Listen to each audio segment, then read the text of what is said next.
अधीर रंजन चौधरी को कांग्रेस ने अपमानजनक तरीके से किनारे लगा दिया। ममता बनर्जी की राह का सबसे बड़ा कांटा निकल गया और कांग्रेस के लिए ममता बनर्जी के साथ गठबंधन करना अब आसान हो गया। हालांकि अधीर रंजन चौधरी ने प्रदेश अध्यक्ष पद से चुनाव के नतीजों के बाद साफ कर दिया था, लेकिन अब कांग्रेस ने अचानक बिना अधीर रंजन चौधरी को सूचना दिए पूर्व अध्यक्ष कह डाला, जिससे नाराज अधीर रंजन चौधरी ने मल्लिकार्जुन खड़गे के खिलाफ मोर्चा खोल दिया। अधीर रंजन चौधरी ने अध्यक्ष पद से हटाने और चुनाव के दौरान मल्लिकार्जुन खड़गे के दिए बयान को गलत बताया। खड़गे ने चुनाव के दौरान जरूरत पड़ने पर अधीर को बाहर का रास्ता दिखाने की बात कही थी। बंगाल कांग्रेस में मचे इस बवाल के बीच रामदास अठावले ने अधीर रंजन चौधरी को एनडीए में शामिल होने का खुला ऑफर दे डाला, तो दूसरी तरफ टीएमसी ने अधीर रंजन चौधरी को बीजेपी का एजेंट करार दिया। और इसके पहले अधीर रंजन चौधरी ने कहा कि मैं अस्थायी अध्यक्ष था, फिर भी मैंने बंगाल में कांग्रेस को जिताने की कोशिश की। चुनाव से पहले हमने संयुक्त रूप से वाम मोर्चा के साथ गठबंधन का फैसला लिया था, लेकिन चुनाव के बीच जिस तरह से खड़गे ने बयान दिया वो मुझे बुरा लगा। अधीर ने आगे कहा कि चुनाव के बाद मैंने खुद इस्तीफा भेज दिया था, लेकिन इस इस्तीफे पर क्या हुआ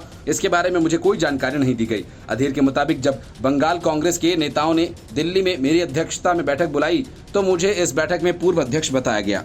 ये मेरे लिए बहुत ही बुरा था। पार्टी हाईकमान शिष्टाचार का भी पालन नहीं कर रही। पार्टी महासचिव और बंगाल कांग्रेस प्रभारी गुलाम अहमद मीर कहते हैं कि लोकसभा में करारी हार के बाद अधीर रंजन चौधरी ने खुद कांग्रेस हाईकमान को इस्तीफा भेजा था। अब हम इस इस्तीफे की प्रक्रिया को आगे कर रहे हैं तो अधीर मीडिया में बयान दे रहे हैं।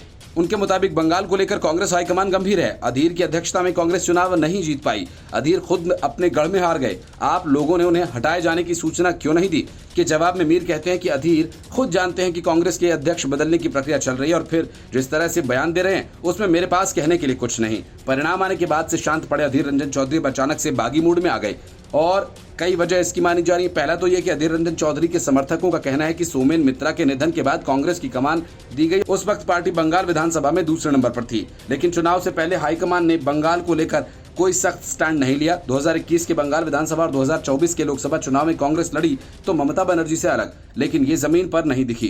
कांग्रेस का कोई भी बड़ा नेता बंगाल में जाकर ममता सरकार के खिलाफ मोर्चाबंदी नहीं की, जिसका असर ये हुआ कि कांग्रेस को कोर वोटर्स ने भी वोट नहीं दिया। सूत्रों के मुताबिक अधीर अध्यक्ष पद से हटाए जाने की स्थिति में करीबी को ये कुर्सी सौंपना चाहते थे।